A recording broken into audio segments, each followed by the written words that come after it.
আসসালামু আলাইকুম। আজকে আপনাদেরকে দেখাবো বাংলাদেশ জামাতে ইসলামের জাতীয় সমাবেশ 19 তারিখের সমাবেশের প্রস্তুতি চলছে, চারদিকে দেখতে পাচ্ছেন।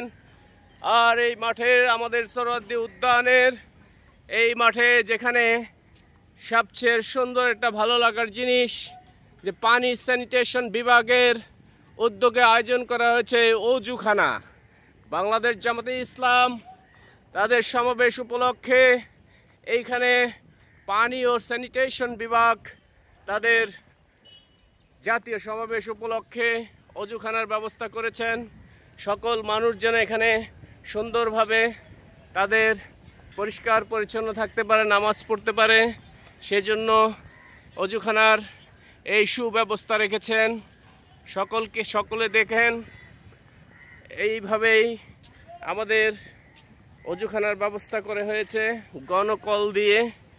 এই অজুখানাতেই পানির ব্যবস্থা, স্যানিটেশনের ব্যবস্থা, এই জায়গায় টয়লেটের ব্যবস্থা করা হয়েছে।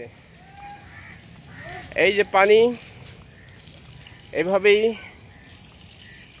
কত কল হবে এখানে ভাইজান কেউ জানা আছে? 1,500 কলের ব্যবস্থা করা হয়েছে। একবারে 1,500 মানুষ এখানে অজু করতে পারবেন। এইখানে পায়খানার ব্যবস্থা আছে, 200 পায়খানার ব্যবস্থা আছে উদ্যানের ভিতরে।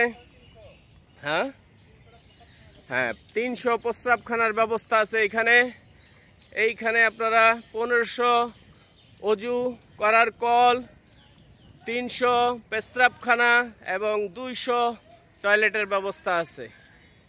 উদ্যানের এই সুব্যবস্থা রেখেছেন। উদ্যানের আছে হলো পূর্ব পাশে, এবং আমাদের ওই সংসদ সুপ্রিম কোর্ট লাগোয়া ঠিক পশ্চিম পাশে যে ফাঁকা জায়গাটা আছে এখানটায় এই ব্যবস্থাটা করা হয়েছে। ঠিক সুপ্রিম কোর্টের ঘেঁষানো এটা দিক যদি হয় পূর্ব দিক দিয়ে একদম স্টেজের ডান পাশে সুব্যবস্থা রাখা হয়েছে। আপনারা যারাই এখানে আসবেন খেয়াল রাখবেন যে ঠিক স্টেজের পূর্ব পাশে অজুখানা, টয়লেট, প্রস্রাবখানা সকল ব্যবস্থা এখানে রয়েছে।